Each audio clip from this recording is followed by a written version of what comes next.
en Salud hoy hablando del dengue junto al doctor Enrique Pérez Morad. Doctor, ¿cómo es la situación actual a nivel continental de esta enfermedad? Bueno, esta enfermedad está presente en todo el continente americano, excepto en dos países, Chile y Uruguay.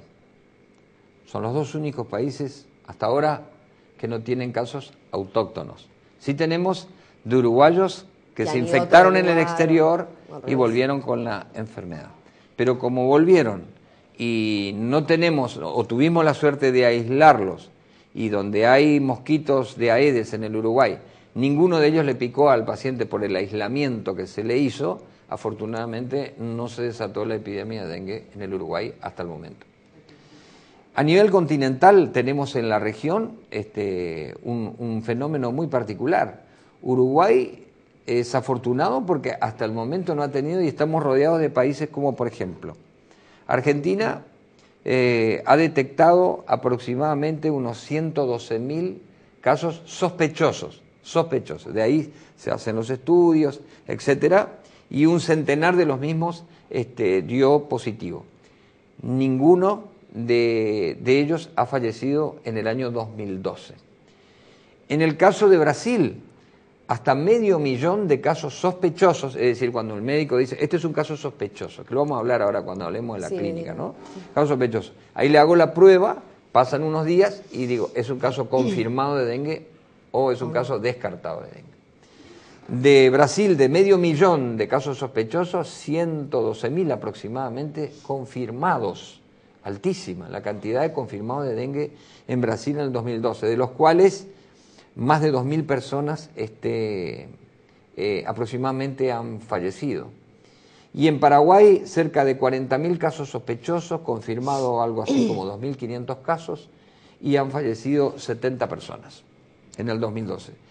Como vemos, es una enfermedad que si miramos el total de la población y miramos los casos confirmados, no es que ataque masivamente a toda la población, pero es de rápida difusión si no se toma control del vector, y entonces podemos tener muchísimos casos. Fíjese la diferencia entre que hay entre Argentina y Brasil, o entre Paraguay y Brasil. Es una diferencia enorme en la cantidad de casos.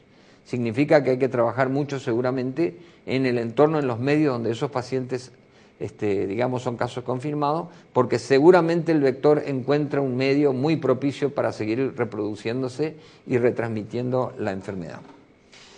Por lo tanto, en el Uruguay no tenemos ni un caso, pero hay aproximadamente 6 a 10 casos que siempre se dan en los últimos años, por año, ¿no? En el cual se confirma que son casos de dengue, pero no autóctonos, sino que han sido adquiridos en el exterior. La Organización Panamericana de la Salud ha establecido para Uruguay la alta probabilidad de que el dengue se instale definitivamente en el Uruguay. Y eso se hace siguiendo las consideraciones de cómo va el curso de la enfermedad en los países de la región.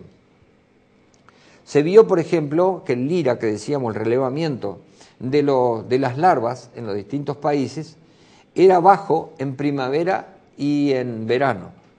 Era bajo seguramente porque el frío inhibe mucho el desarrollo del ciclo vital del mosquito y el calor lo favorece.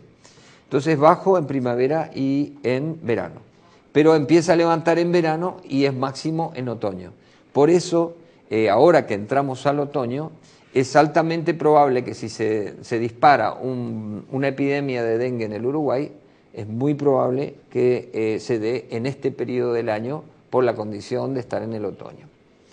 Ahora, la proyección que hace la Organización Panamericana de la Salud, considerando la población del Uruguay, el nivel cultural, el sistema sanitario del Uruguay, estima que se van a producir aproximadamente en 90 días la aparición de casos entre el 1 y el 2% de la población del Uruguay. Si consideramos cifras redondas de 3 millones de habitantes, para que el ejemplo sea más claro, un 1% serían unos 30.000 y un 2% unos 60.000 casos. Quiere decir que se daría entre 30.000 y 60.000 casos a lo largo de 90 días durante el otoño y entrando el invierno.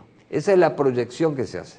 Por eso el Ministerio de Salud Pública determina la alerta para todo el sistema sanitario para que esté preparado para actuar, porque es una enfermedad muy especial, es una enfermedad que viene entrenado solamente con la participación del médico, la observación del médico y un análisis de sangre simple como el hemograma, se puede manejar perfectamente a las personas y como vamos a ver en la parte clínica, la inmensísima mayoría de los pacientes, como ocurre en la región, que tienen dengue, de cada 100 casos, 90 prácticamente se manejan en la casa.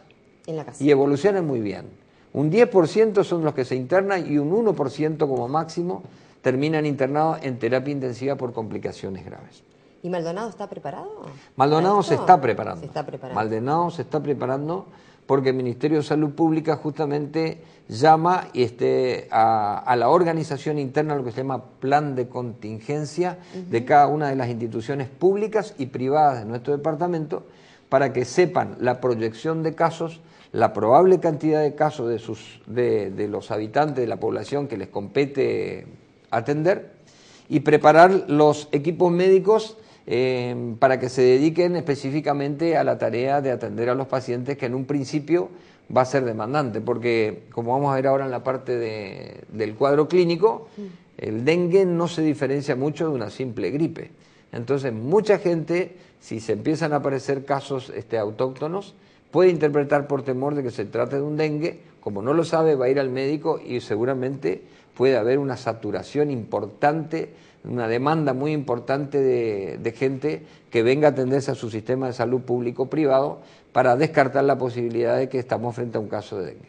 ¿Se proyecta algún número específico de personas que es lo que habíamos dicho, entre un 1 y un 2%. Si proyectamos a la población de Maldonado, estamos hablando, y pongámosles 200.000 personas, habitantes, para decir cifras redondas, estamos hablando más o menos de 2.000 casos que pueden ocurrir, y de 2.000 casos se distribuyen en distintas partes de la población, donde hay más densidad de población y donde el LIRA es más positivo, hay más vector, es más probable que ahí esté la mayor concentración de casos de dengue autóctono.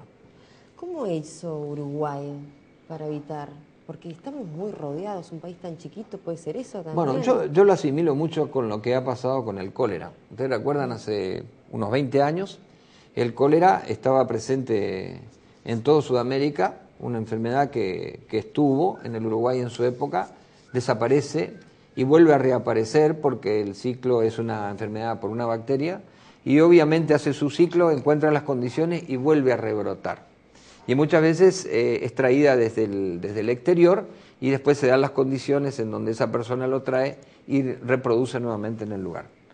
El cólera no entró al Uruguay porque yo entiendo, le digo cólera porque lo asimilo a lo que puede pasar con el dengue, ¿no? Exactamente. El cólera, la gente usó el hipoclorito, creo que hasta en exceso, sí. El lavado de manos, el lavado de las verduras, ¿no es cierto? La higiene de las manos, la preparación de los alimentos, se promocionó mucho y la gente, yo creo que entendió el mensaje del Ministerio y acató el mensaje del Ministerio sabiendo lo positivo que era para bien de toda la población. Yo creo que ese debe ser el factor más importante que hizo que el cólera no entrara en Uruguay. Y en el caso del dengue es lo mismo. Cuanto más se promocione el tema de la información a la población, de que no se transmite de persona a persona, de que mientras no haya el mosquito no va a haber dengue, si le hacemos la guerra al mosquito, quitamos ambientes de agua, cuidamos todos los cuidados que dijimos, tomamos todas las precauciones, no va a haber mosquito, no va a haber dengue. Yo creo que eso mucho ha influido porque en la zona de Uruguay donde más existe el vector es en la zona del litoral del río Uruguay, ¿no? En la zona limítrofe con Argentina, porque Argentina tiene dengue y Brasil tiene dengue. Entonces, justamente las medidas que se están tomando, seguramente como este vector no se traslada a grandes distancias, vuela muy pocos metros por día, obviamente, entonces si no encuentra el ámbito, se crea como una especie de frontera cultural, digamos, desde el punto de vista de hábitos sanitarios de la población. Si acá le creamos el ambiente de este lado de la frontera, un ambiente no propicio para el desarrollo del vector, entonces muy probablemente no vaya a entrar, aunque esté el vector. Pero si fuera lo contrario, vamos a tener dengue. Entonces, es una lucha constante de información y de tener la suerte de que la población Acata, sea entiende, sensible, sí. entienda, no es una orden, digamos así, es por el bien de todos realmente el tomar absolutamente todas las medidas, a veces exageradas, porque hasta ahora nos ha dado mucho éxito. No tenemos dengue y sin embargo en la región hay países hermanos que tienen dengue. ¿Hacemos otra pausa? Los dejamos con otro spot publicitario acerca de esta campaña contra el dengue. Y en el próximo bloque vamos a estar hablando sobre la enfermedad, el tratamiento y los consejos del doctor. Ya volvemos. El mosquito que transmite el dengue se cría en nuestras casas. Para reproducirse necesita agua clara y quieta. Por eso, tira las cosas que no usas. Da vuelta a los recipientes que puedan juntar agua. Lava los bebederos de tus animales. Cambia el agua de los floreros. Poda patios y jardines. Y destapa las canaletas. Sin mosquito, no hay dengue.